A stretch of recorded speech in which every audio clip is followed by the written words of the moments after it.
And we're back. Today's project, motor plate.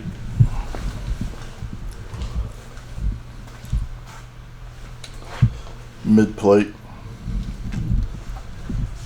So, as always, cardboard's cheaper than aluminum or steel or whatever. Whatever carbon or non-ferrous material you're using. So we got our piece of cardboard out here out. I'm going to trace it around with my Sharpie. I'm going to trace it here. Take my straight edge. I'll measure it out. I'll take my straight edge, mark my center line. Then I'll take some increments out from there so I have some measurements. We'll find center of the frame rails and start trimming the cardboard. Make sure we get a perfect fit before we trim the metal.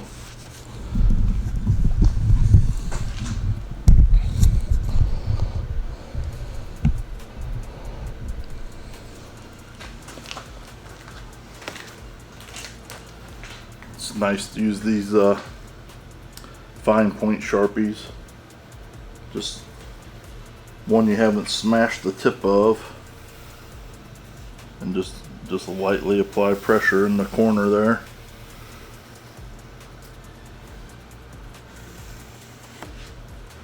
So you can get an accurate tracing.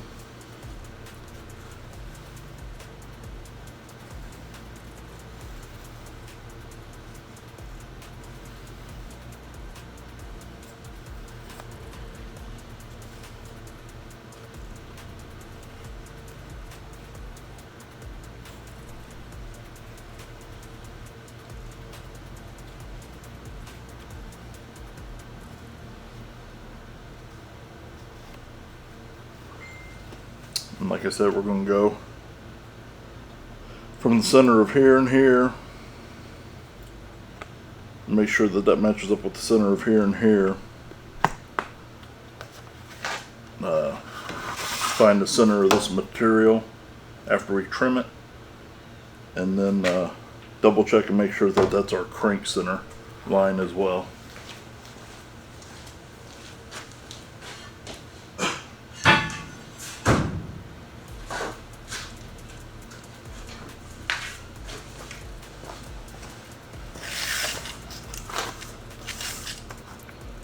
So it's 36.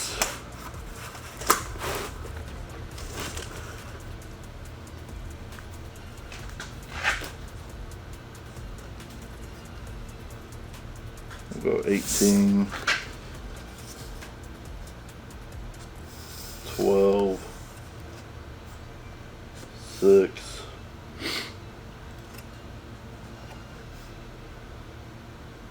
and the hell with 3, 9, we'll just go in increments of 3, 24, 27, 30,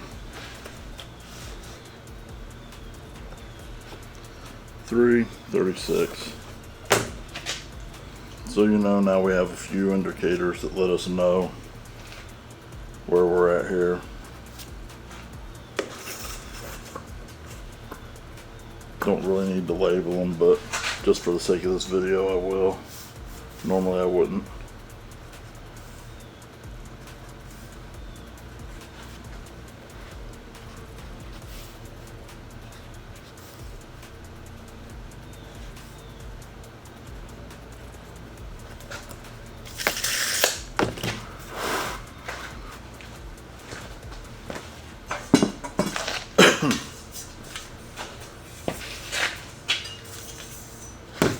Slide this bad boy right here.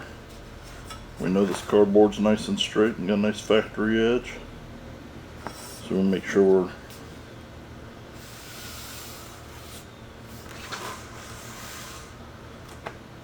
on one side or the other of the original mark.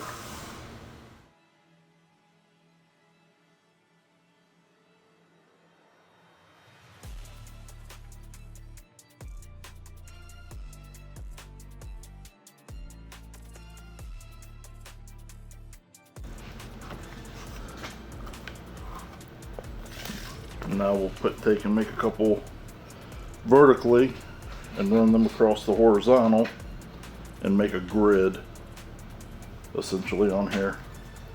Since this is only 7 inches tall, we'll go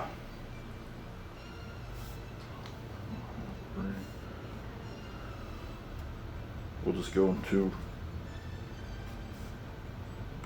2-inch increments.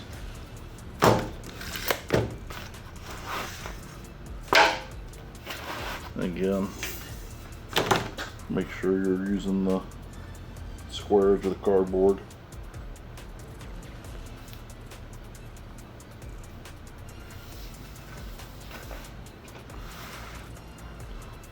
Don't accidentally get your table and then scribble a untrue line on your template. If you don't catch it, it'll irritate you.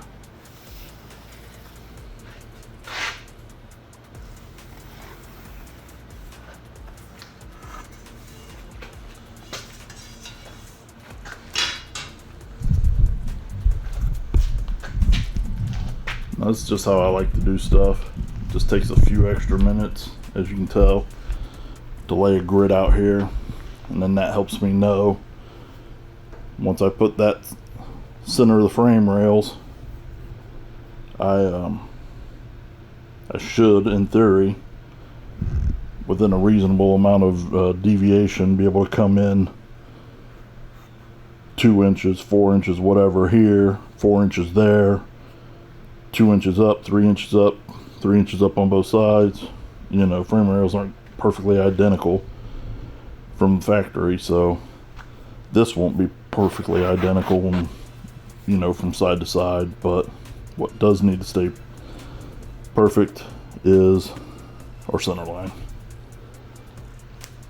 So I've got that one cut out or traced out. Now I'll put the transmission on there. Hopefully I can get that here, and we'll get it laid out too.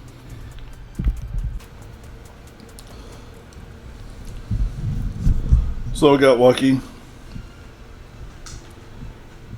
The mid plate fits.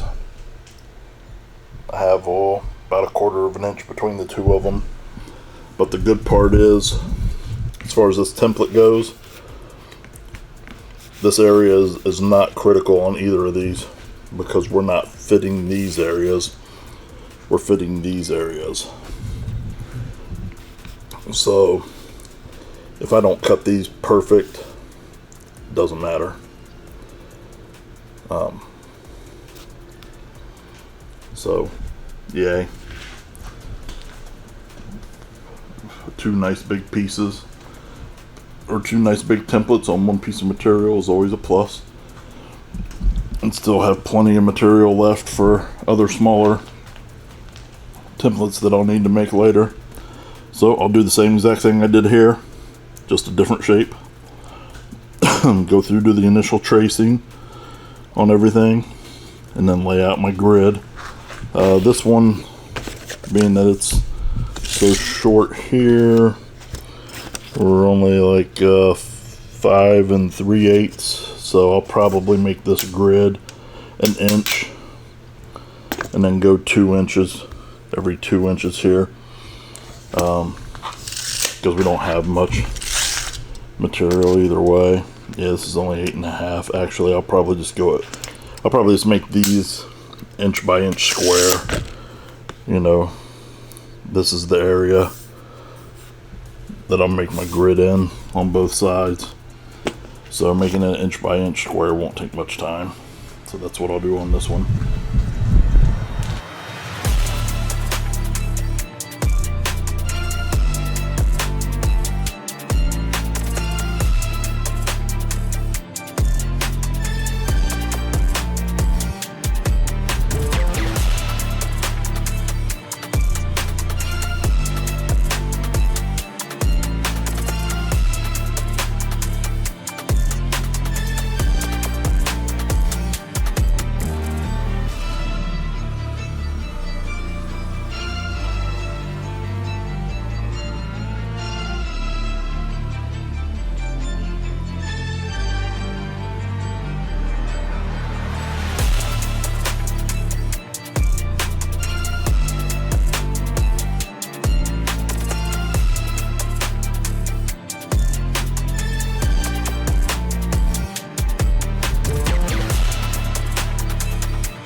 So we got our grid laid out here now, and this is extremely beneficial, and it's a good shortcut before you mount these to the mock-up engine or your engine, however you're working, because again, you can find center on the frame rails, and you can set these on them, and the grid's going to show you about pretty closely, not perfectly, but it's going to give you a head start on knowing where center is, and about how far in and up you're going to have to go to trim these to fit your application. You know, if it's an application where you're notching it out and you're going to have this piece over here, you know, on the top leg of the frame, or if you're just going to do a straight cut all the way up like some people do. However you're doing your deal, this method, again, you spend an extra 5-10 minutes here drawing this stuff out, it saves you a ton of time on the back end over there in the vehicle. So now I'm just going to take and do a nice rough cut just to get them separated, and then I'll go through and clean them up and get them fairly accurate once they're two smaller pieces. Easier to manage, easier to turn this corner and turn this corner when this is all smaller, as opposed to trying to do it on this big large piece. It just messes with you.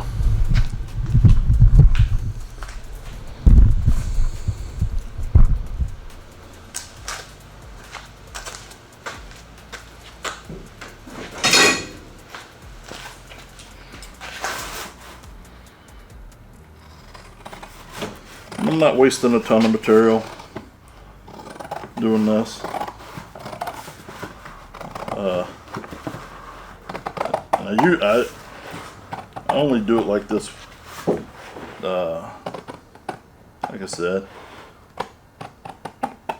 just to make it easier on myself. Usually leave like 1/4 of an inch or so outside of the line.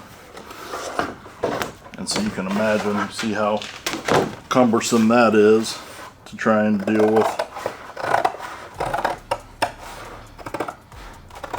and be accurate. So to be accurate, capture those details, this is a lot more manageable. And actually I'm going to cheat because I can, and I'm going to put this on the shear, and I'll have it put it on the shear, and I'll trim up this edge, I'll trim up this edge, and I'll trim up, I don't have to trim anything here. And that'll give me a good square head start on everything else. Then I just got to come back through and trim these up. So, and I'll do the same thing on this one. I'll cheat it up on the shear. Obviously, before I do that though, I need to cut it out of all of this drop.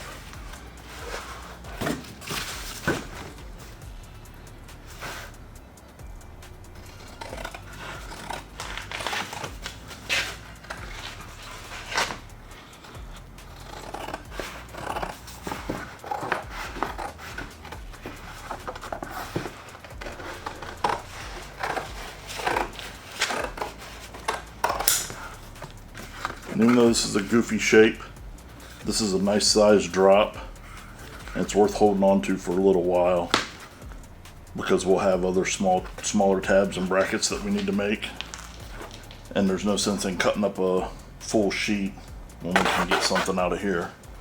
So just find you a nice safe place to store those.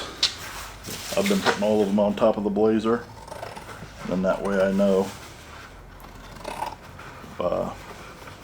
when I need something, I can go up there, and they've been laying out flat.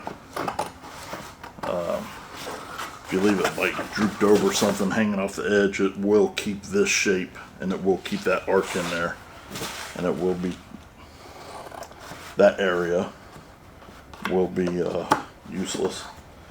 Or if you force the issue, you're always going to be trying to fight the roll or the third dimension in the cardboard, so it's just best to find some place that you can store them safely and flatly, and do that.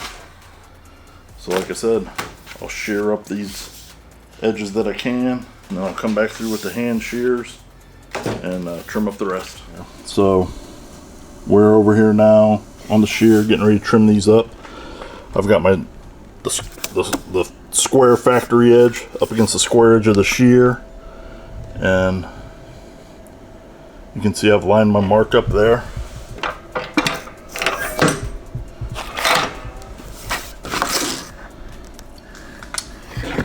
And we got a problem getting that close to the shear.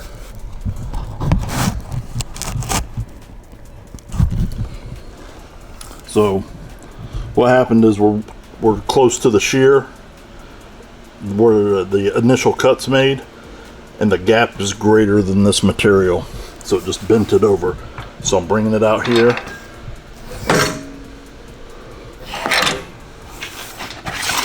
and voila, nice cut. So I'll do that again up top, and then I'll do that piece.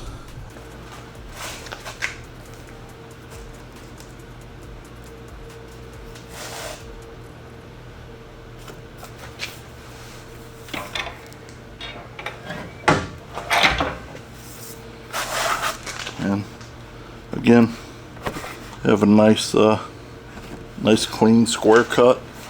Not that this area is critical or matters, but quality templates make quality parts. So why not just square everything off real nicely.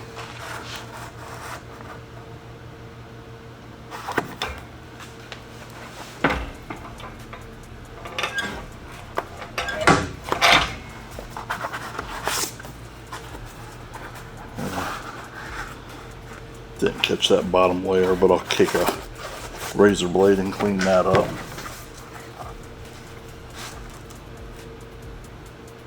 I'm just lining the Sharpie marks up across the edge of the blade.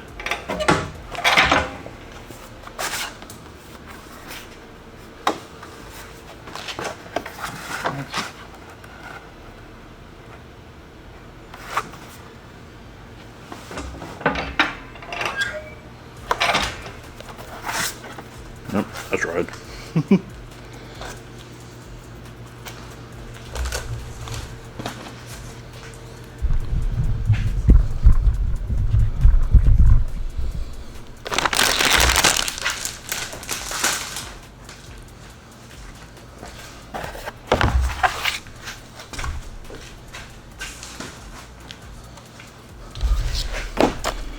So it's nice, at least, even though it didn't cut that last layer.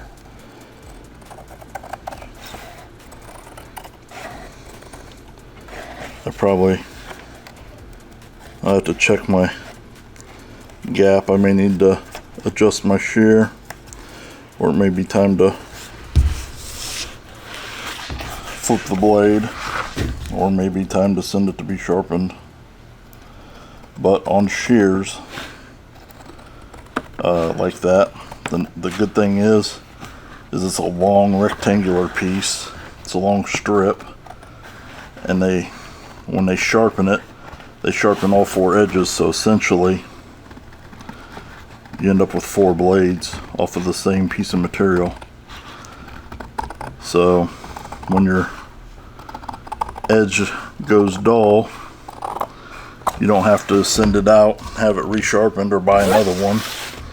You can just flip the blade, unless you've already flipped it 4 times. Then you got to get it sharpened.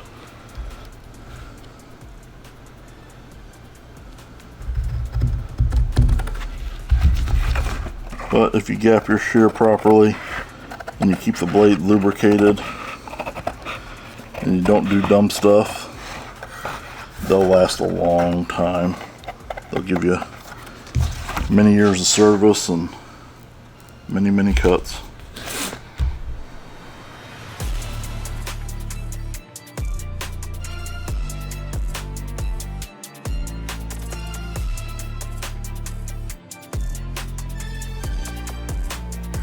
our starting points are here and here and here, and they're all nice and square.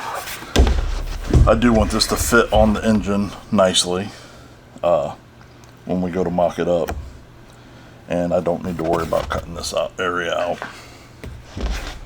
even though I outlined it. Alright, so got them trimmed to fit. I had to tape this to the aluminum mount just to use the aluminum mount as a third hand. Obviously this isn't where they're going to live. I need to go get the empty block that I have so that I can figure out placement. And at that point, what I'll do, which you'll see momentarily, is I'll bolt the aluminum plate to the front, the steel plate to the back, just like they would. Figure out what my offset's going to be to the back, and what my crank center line's going to be, and then that will tell me pretty much the beginnings of how much of all that I got to cut out. But you can see right now it's pretty simple, just to half-ass center it up, because I could take this mark and put a gap between here and that weld seam and do the same over here just by eyeball, and that got me close. And at this point then I could, you know, take my tape measure, and you know, once the block's in there, I'm going to take my tape measure, find a true accurate center, and then I'll take a, you know, a small hammer or whatever and tap it right or left or however it's got to go, front or back, till I measure it a million times to make sure everything's nice and square and centered. And then at that point I'll know what I need to do to the cardboard to make it fit, so then I can then trim the aluminum and steel to make them fit with the motor in it, and party on.